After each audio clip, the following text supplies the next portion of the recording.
following is a chapter reading by the Worm Audiobook Project. Please support the original author at parahumans.wordpress.com. Thank you and enjoy.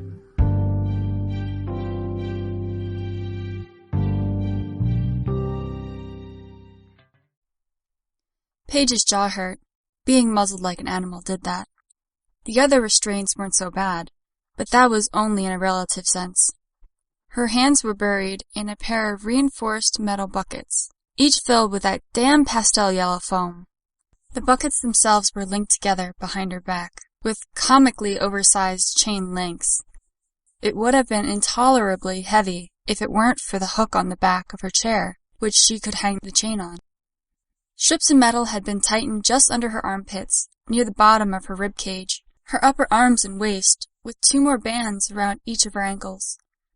Chains seemed to connect everything to everything else, preventing her from moving her arms or legs more than a few inches in any direction before she felt the frustrating resistance and jangling of the chains. The heavy metal collar around her neck, thick enough around it could have been a tire for a small vehicle, blinked with a green light just frequently enough that she forgot to anticipate it.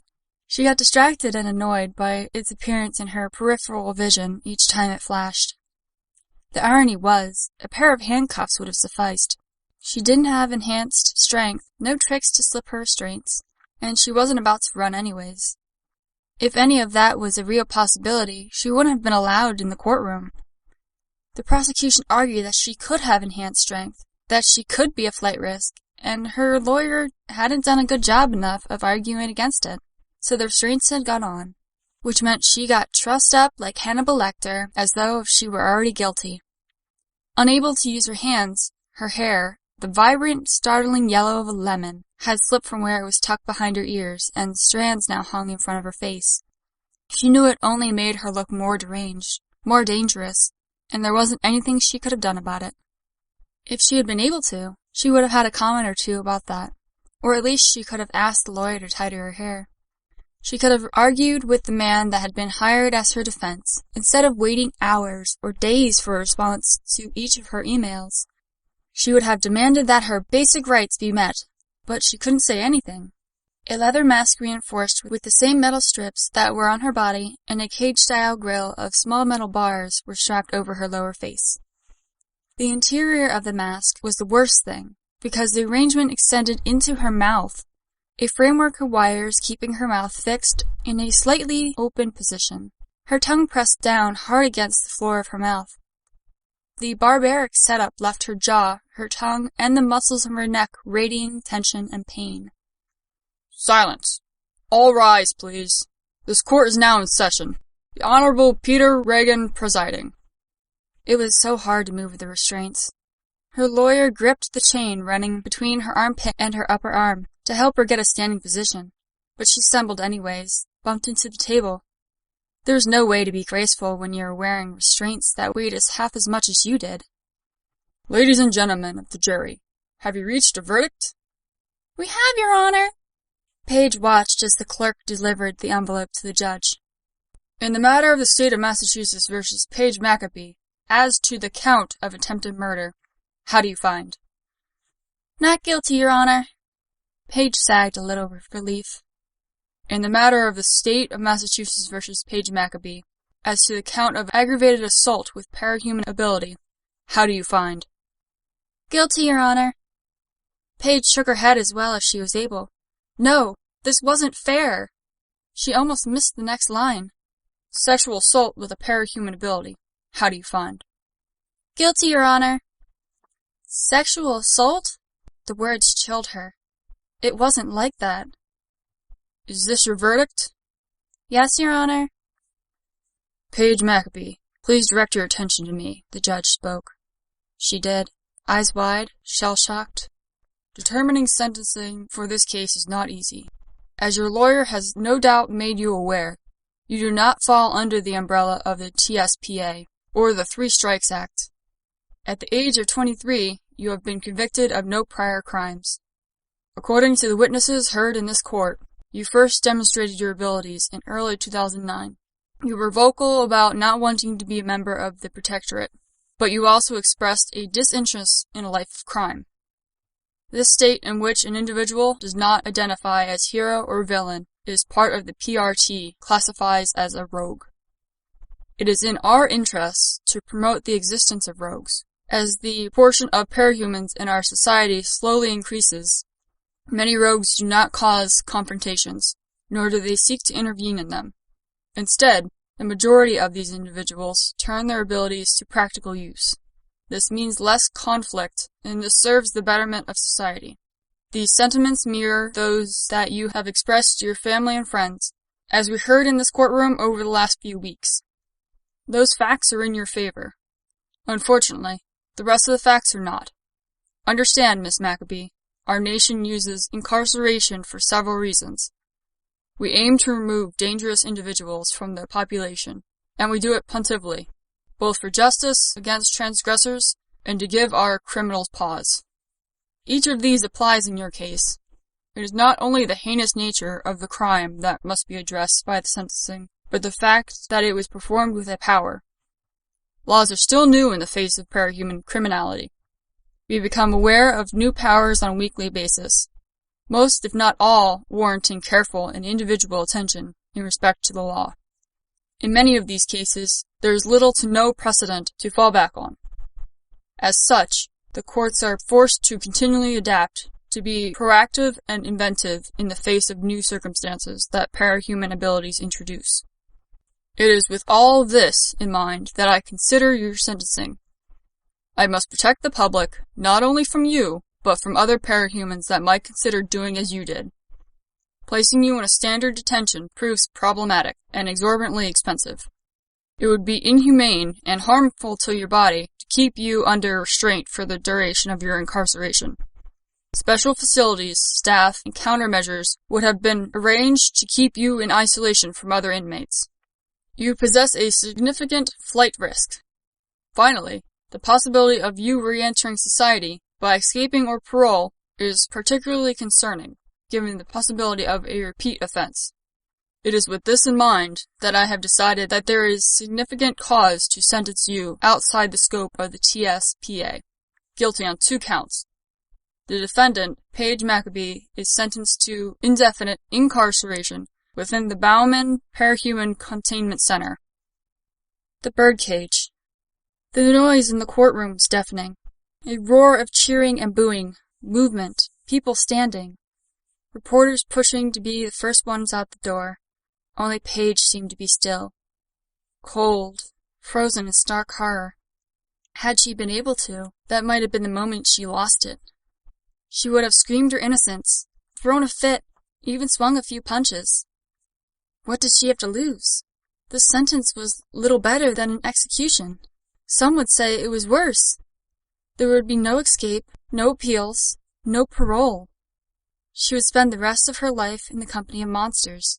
With some of the people that were kept in there, the monster description was all too literal. But she wasn't able. She was bound and gagged.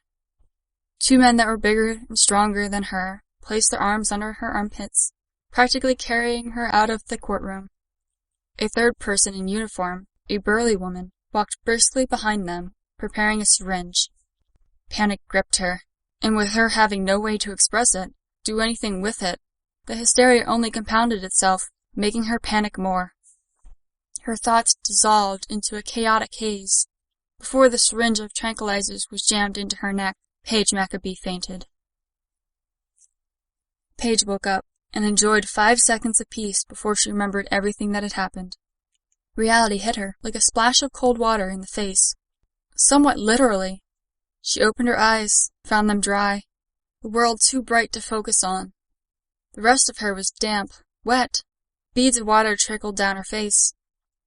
She tried to move and couldn't. It was as though something heavy had been piled on top of her. The paralysis terrified her. Paige had never been able to stand being unable to move.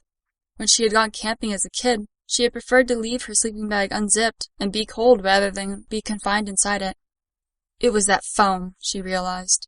The restraints weren't enough. They'd sprayed her with the stuff to ensure that everything below her shoulders was covered.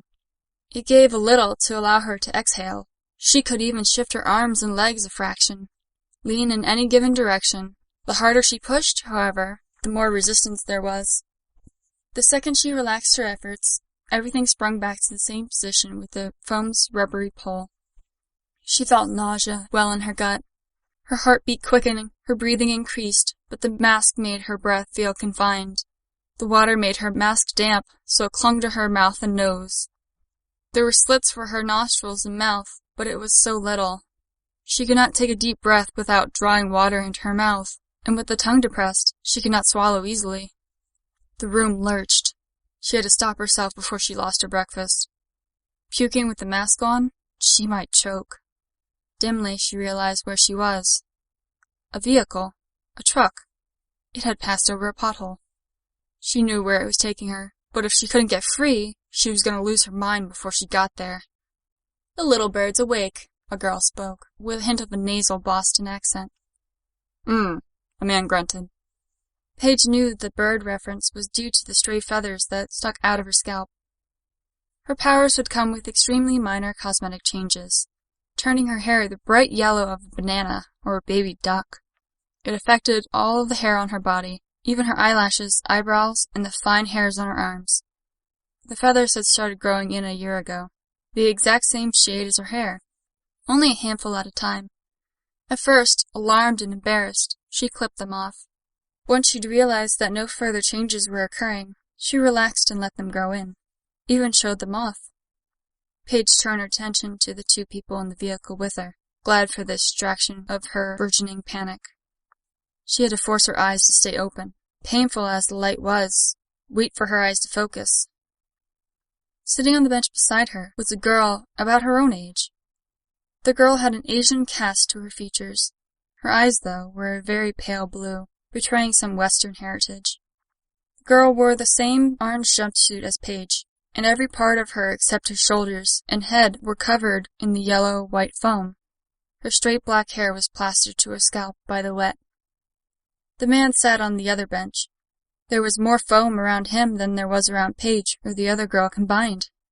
Topping it off, a cage with metal bars surrounding the foam, reinforcing the setup. The man was Asian as well, no less than 6 feet tall. Tattoos swept up the sides of his neck and behind his ears, into the midst of his wet black hair. Red and green flames, and the head of what could have been a lizard or a dragon, drawn in the Eastern style. He was glowering, his eyes hidden in shadows, oblivious to the endless spray of mist that sprinklers in the truck's roof were generating. "Hey, little birdie," the girl sitting across from Paige spoke. She was staring at Paige as if those cold eyes of hers could look right through her. "Here's what we're gonna do. You lean to your right as hard as you can, then shove yourself left on my signal, but you keep facing the back door there, all right?" Paige glanced to her right. The back door of the truck looked like a vault door. She quickly glanced back at the Asian girl. Did she really want to turn it back to this person? The girl seemed to note Paige's hesitation. She lowered her voice to a hiss that made Paige's skin crawl.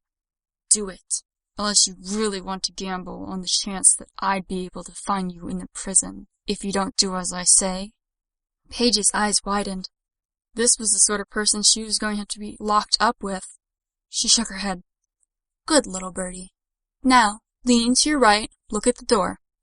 Paige did, straining her body to move as close to the door as she could. "And back!" She heaved herself the other way, eyes still on the door.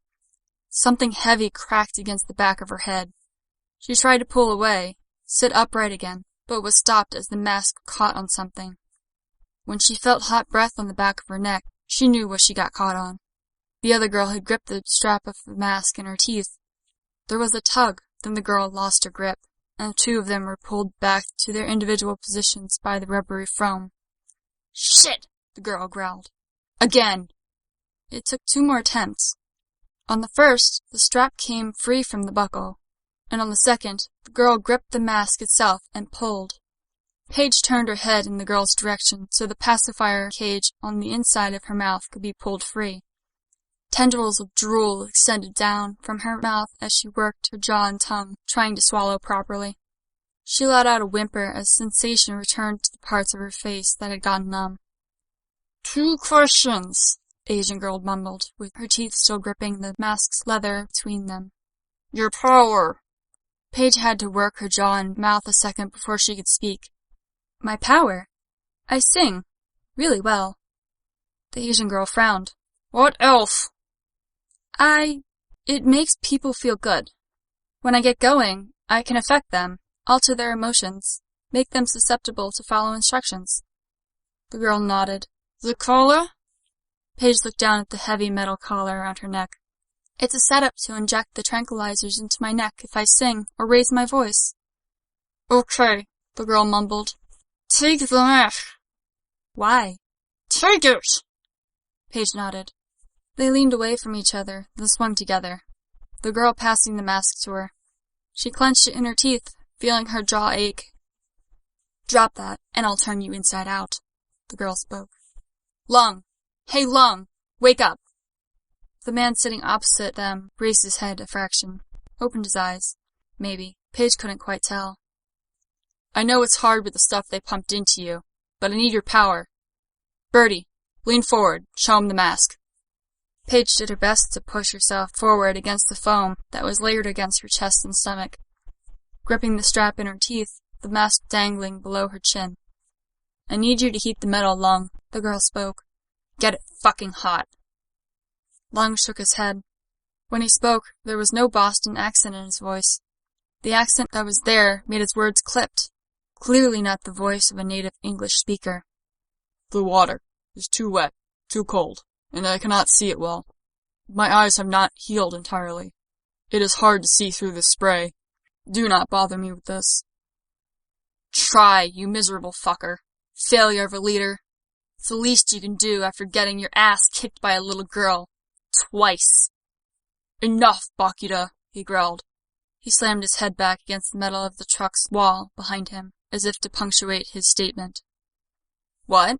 I couldn't hear that. The girl Bakura, grinning hint of mania to her expression. Your voice is too fucking high-pitched for my range of hearing. You pathetic half-breed eunuch.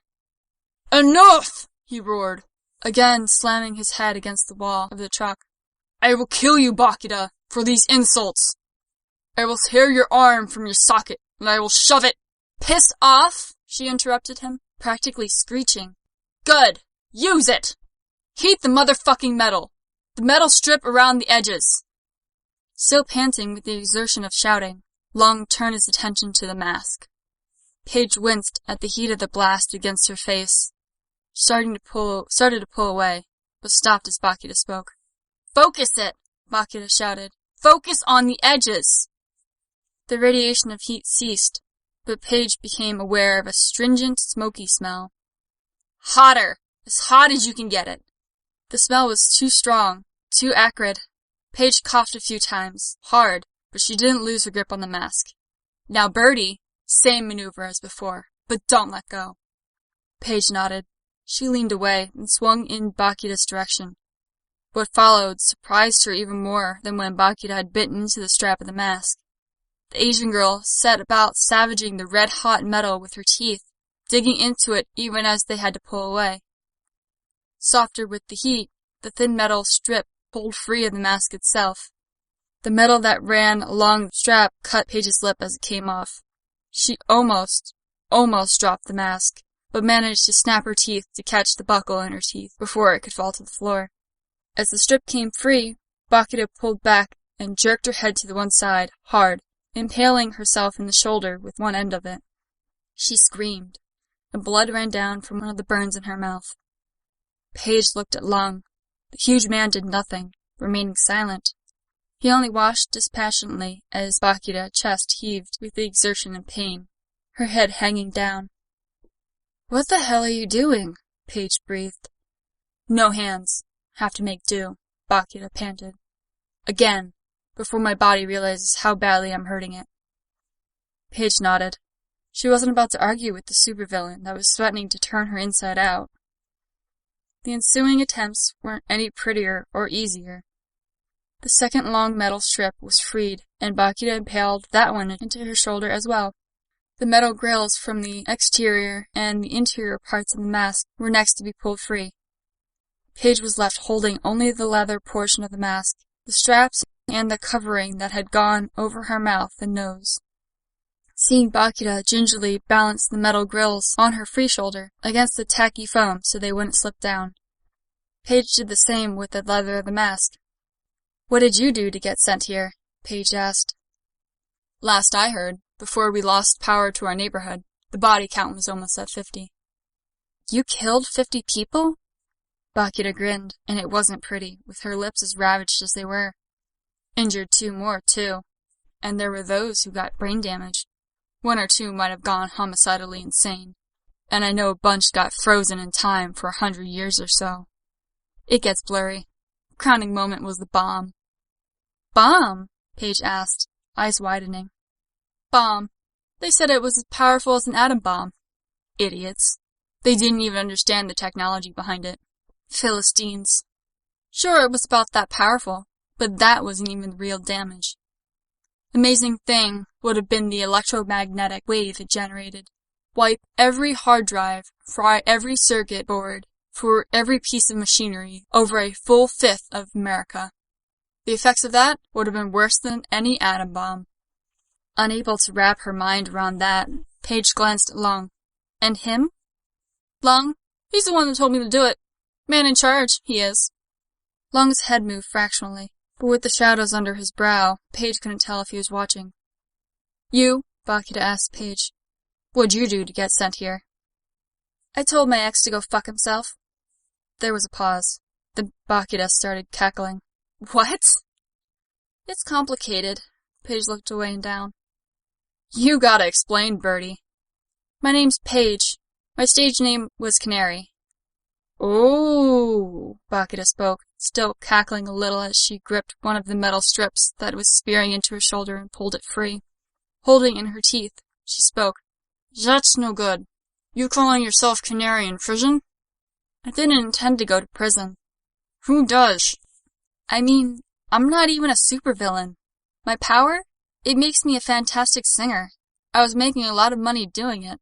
There was talk of record deals. We were moving to larger venues, and my shows were still selling out. Everything was perfect."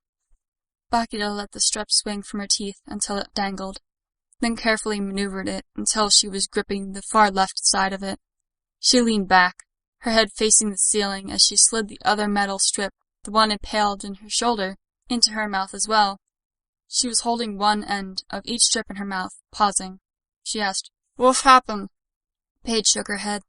It was the testimony she'd never been able to speak out loud at her trial.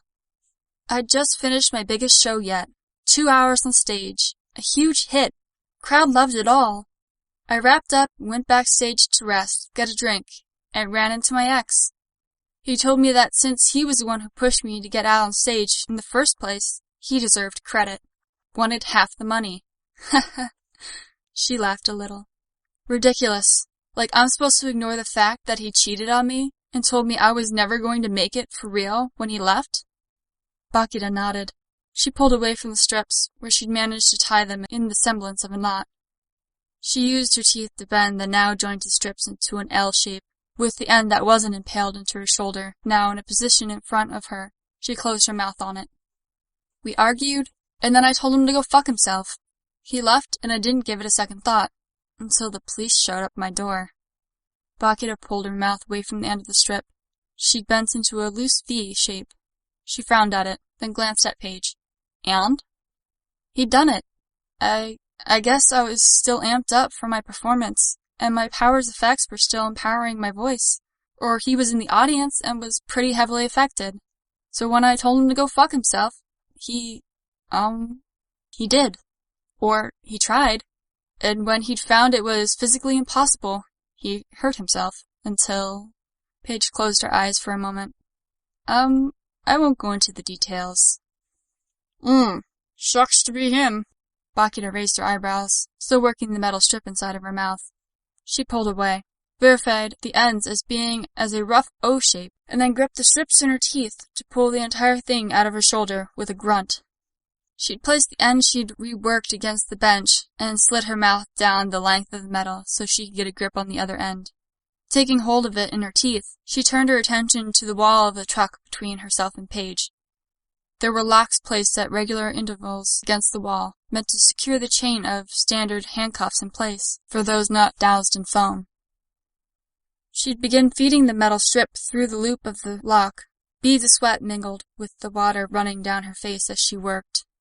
The knot joining the two strips jammed in the hole. Bakita pushed a little harder and wedged it firmly in place. The L-bend in the metal placed the closed O-shaped loop of metal close to Paige's shoulder. "Any bets on Oni showing up?" Bakita asked Long. "I would be surprised," he rumbled his response. She gripped one of the metal grills in her mouth and began working at it with her teeth. It was all one thin piece of metal, bent and woven like chain-link fencing, I'll bet a tighter mesh.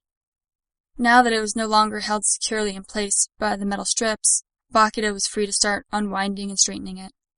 When it was almost completely unwound, she adjusted her bite on it and clenched a second mass of wire, the one that had been in Paige's mouth, in her jaws, bunching it together in a cylindrical mess about 4 inches long and 1 inch across. Still biting it, she turned her head so the mostly straight 4-foot length of wire was pointing at Long, not 2 feet away from his face, her teeth still around the tangle of wire. She mumbled, "Need and hot." Long growled, but he did as he was asked. When the end was white-hot, Bakita quickly adjusted her grip, letting go and biting again until the tip was near her mouth. Lips pulled back, she bit down on it. "How can you do that?" Paige asked. "Doesn't it hurt?" "No effing shit, it hurts," Bakita growled. She pulled away, set it so the handle was against the bench, the length of wire against her shoulder, and examined her handiwork. "Both tooth enamel is tougher than you think." She spat a measure of blood out onto the floor of the truck, then bit down twice more, pausing between bites to turn the length of metal with her teeth, lips, and tongue. When she extended the length of wire in Paige's direction, sliding it through the O-shaped end of the metal strip, Paige realized what Bakita had spent this much time setting up. She didn't even need to be asked to bend down against the foam restraints to crane her neck to one side, to put her collar in reach of the overlong makeshift screwdriver. The metal strip with the loop in the ends served to hold the portion closest to Paige up, so Bakita could direct it more easily. It wasn't fast work. Bakita had to use her teeth, jaw, and a turning of her head to rotate the screwdriver, and it was a chore to get it back in position if she lost her grip on it. 10 long minutes of silence and grunting were broken only by the sound of 2 screws dropping to the metal bench, before Bakita stopped to take a rest and ease her jaw. "You won't be able to do anything to my collar without setting it off," Paige spoke. "Dumb bitch," Bakita muttered, sticking out her lower lip and peering down as if she could investigate the degree of damage to her own lips. "I'm a bomb expert. I understand triggers and catalysts on the same fundamental level you understand walking and breathing.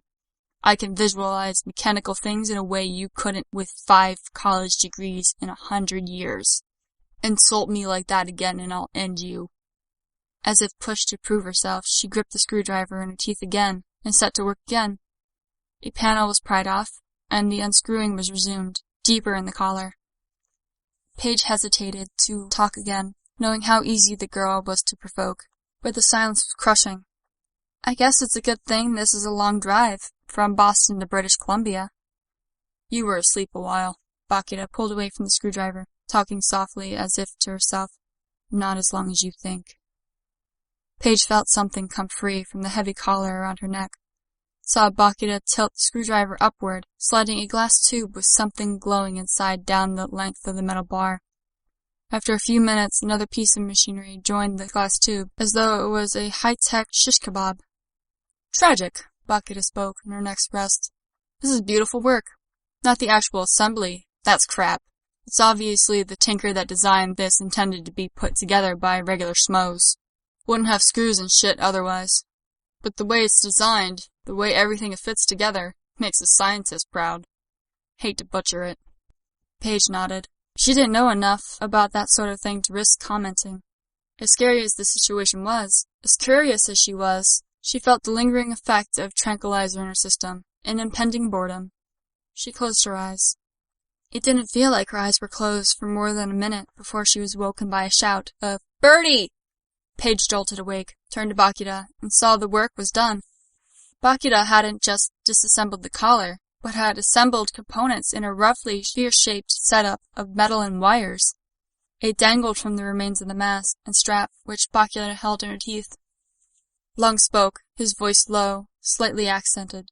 We have stopped. Her device will buy us time, and you will use it to sing. The bomb will not do much damage, but it will slow them and dose anyone hit with a small amount of sedatives. This will make it easier for you to control them, Bakita says. You will then get them to free us. Paige's eyes went wide. She nodded. There was a loud sound outside the truck, and Bakita started swinging the device left and right like a pendulum. The metal doors of the back of the truck slammed open, and Bakita let go. The device rolled out the door. Paige sang, not stopping as the device detonated, rocking the truck. Her song was wordless. She was her own accompaniment, using the acoustics of the truck's interior to generate echoes. She changed her voice with her power, willing those who heard it to obey, to submit in a way she'd never done before. It might have worked if there was anyone around to hear it. A giant metal claw entered the back of the truck, closing around Lung, and dragged him out. When the claw returned to claim her, she stopped singing, started shrieking instead. No! Bakita screamed, joined her own, behind her. Fuck you! No! No! I had a fucking plan! The arms moved around slats in the ceiling, carrying them through what looked like a massive underground bunker. Everything was concrete, and the room was so vast that Paige could not even see any of the walls. There was only the ceiling, 20 or 30 feet above them, and the floor, extending endlessly around them, lit by fluorescent lights or regular intervals. The only thing breaking up the empty expanse was the armored truck bearing the PRT identification on the side, and a black square attached to the ceiling further down. The arms arranged them in front of the black square, an oversized monitor. A face, clearly a CGI rendering, intending to mask the real identity of the speaker, appeared on the screen. When the voice came from the speakers, the filter intended to disguise the woman's voice didn't quite hide her strong accent. Paige tried to place it. Not Southerner, not Cockney, but maybe similar? She'd heard someone with that accent before.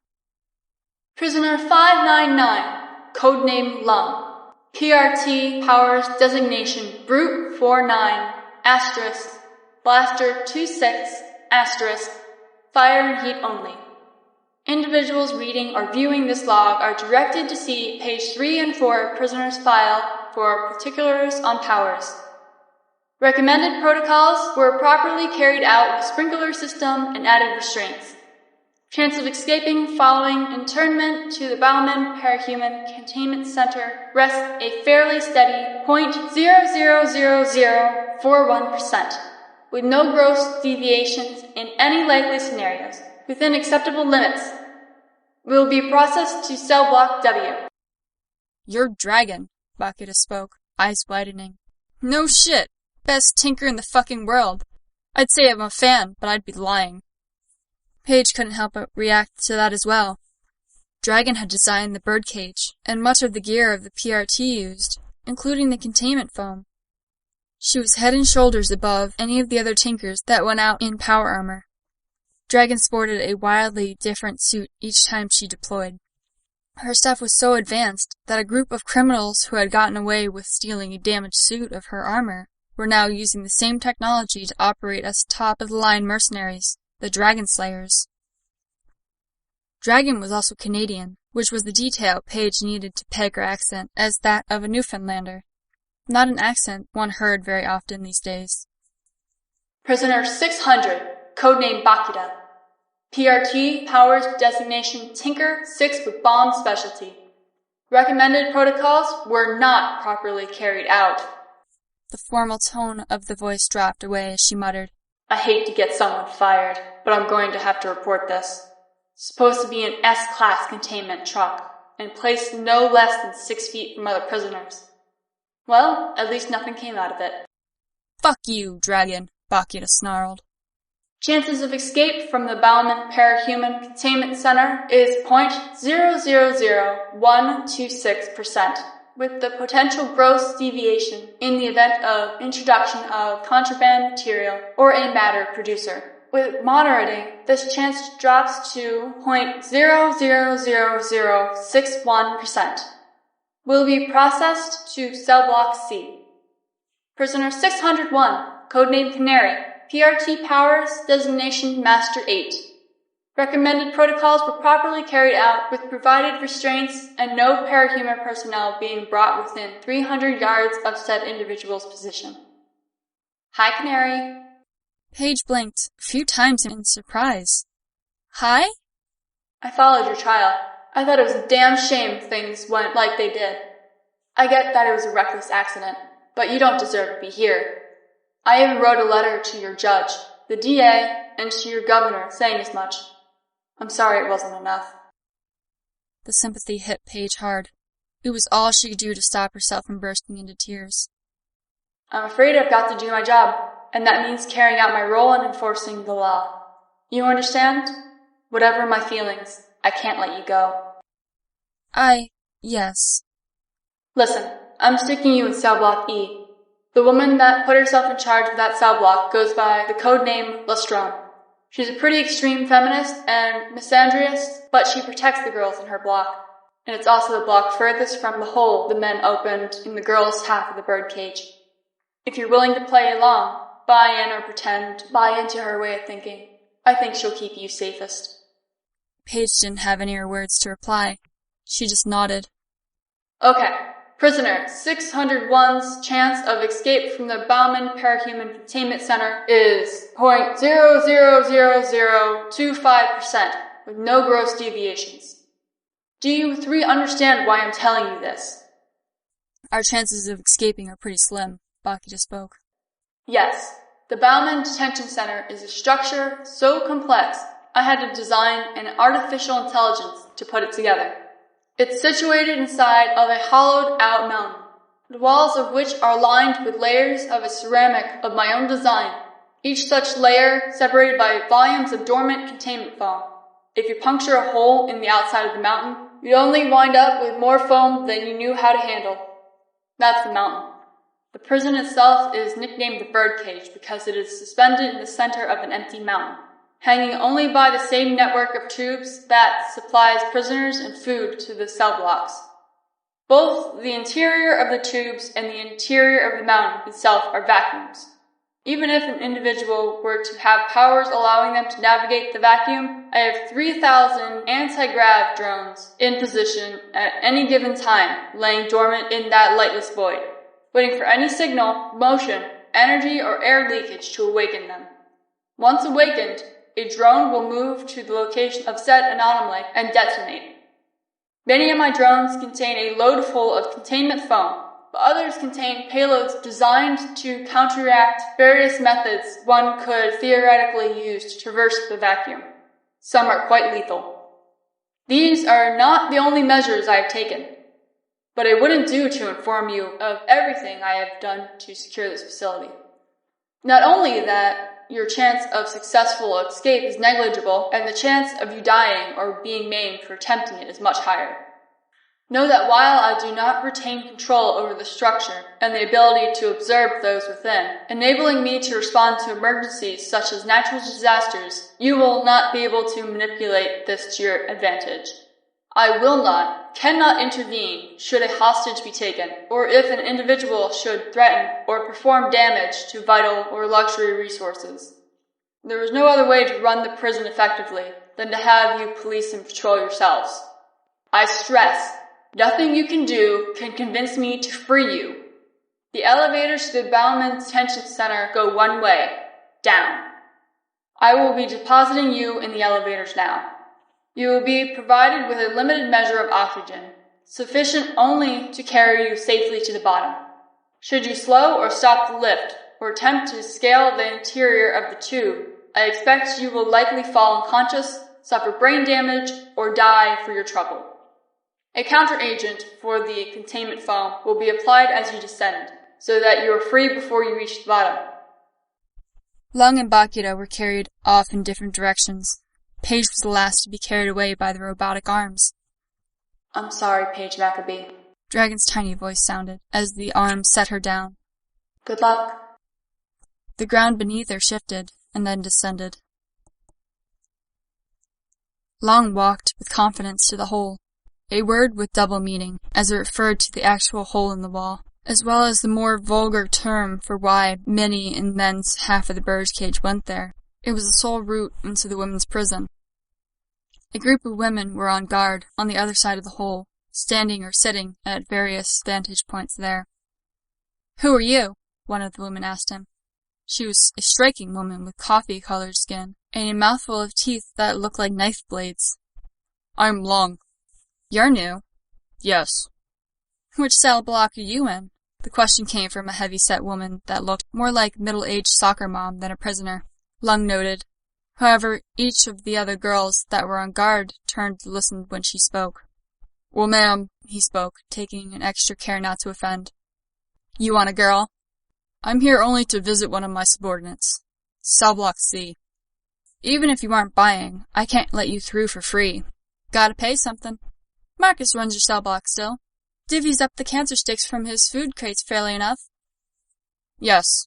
Long reached into his pockets and retrieved a half carton of cigarettes. He handed them over. "Good boy. Listen, Glastic Wenye runs the cell block you're going to. Keep some of those sticks. Give them to her, so as not to insult her." "I will. Thank you for this advice." "I do like a polite boy. You run along now." He bowed his head in respect, then walked briskly off to the next cell block. A smaller contingent of guards awaited him there, and he handed over the remaining cigarettes, specifying them as gift for Glastic Wenye. The guards parted to let him through. He found Bakira in a cell all to herself. The walls of the prison were all metal of some sort, painted in a dark blue, but Bakira had scratched formulas and sentences into the walls of her cell, where they glittered silver gray in the right light. Her cot was pulled into the center of the room to give her more surface to write on. "Bakira," he spoke. "Long! This place is amazing!" She grinned maniacally, her scarred lips spread wide. "I thought it would suck, but it's like being inside the fucking Mona Lisa of architecture. Genius shit. She wasn't lying about this place being inside a vacuum. But what's amazing is what happens when you breach the outside. See, she didn't make this place tough. It's fragile. Like she built the most complex house of cards ever. You knock a hole in the wall, and you're not only pretty much guaranteed to off yourself, but the change in air pressure changes the room configuration, seals off the space so the breach doesn't affect anyone in other rooms. And even if you stop the main bits from sliding down, the drop in air pressure carries into the next room, and that room seals off. I could spend a decade figuring out how she did this, and that's the simplest part of it. In busier areas—" "I do not care about this," Lung interrupted her breathless rambling. Bakira stopped and wheeled around, still grinning. "Okay, how are you doing?" "Satisfactory. My eyes are healing, but I'm still having trouble seeing color. I do not like the leader of my cell block, but he's a fair man. He's given me his favor in exchange for telling him about Brockton Bay, a place he once operated. This has helped to ensure I am not bothered. That, and the prisoners seem to wait to see what each new inmate can do before they pick him as a target." "Yep, it looked pretty glum for me for a few days. But when the freaky girl in charge of this block found out I fixed the televisions here, things suddenly got a lot easier." "I see." She raised an eyebrow, smiling. "So, why the visit? Feeling lonely?" "No." She dropped the smile in the blink of an eye. "Then explain. This is your first time in a prison, yes?" "Yep." "I was in prison before I came to America. There are 4 ways one can survive in such a place. You can join one of the gangs, or groups in charge. This was not possible for me, then, for I was known to be half Japanese, half Chinese, and there was no gang willing to include such a person. It is not a possibility for me now, for I am too used to being in charge to bow and scrape for any length of time without losing my patience. It is rude I see you have taken here." "Sure." Bakira eyed him wearily. "The second option is to be someone's bitch. They give you their protection in exchange for the most bases of services. You understand why I would not take this route." "Yeah, I get it." "The remaining options are to either kill someone, or to be seen as a madman. In such cases, one demonstrates he is too dangerous or unpredictable to be fucked with." "So what are you doing?" "I thought I would choose the third and the fourth." Bakira's eyes went wide. She backed away, then realized the futility of the move. Long stood in the middle of the one doorway that led out of the cell. "Why?" "You insulted me, you failed me, because I must kill someone, and killing a subordinate of mine who others have cause to protect should also mark me as sufficiently unpredictable. Others will fear me after this. I insulted you to get your power going, you know, she squeaked. I did it to help our escape. I might have overlooked it for this reason, but we did not escape. You failed me, both here and in the city. She flicked her arm, and an arrangement of bed springs and twisted scrap metal dropped from her sleeve into her open hand. I'll punch a hole in the outside of the cell if you come any closer. Air flows out of the room, door shuts sealed, we both suffocate. You're not fast enough. Want to bet? He did.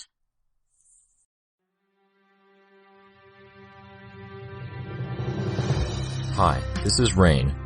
You just finished listening to a chapter from Arc 6, Tangle, from the web serial Worm by J.C. McCrae. This production is brought to you by the Worm Audiobook Project. If you would like to know more about us or to volunteer your own services, please check us out at audioworm.rein-online.org. You can download or listen to every chapter directly from our site, or you can find us on iTunes or any podcast app under Worm Audiobook. Thank you for listening.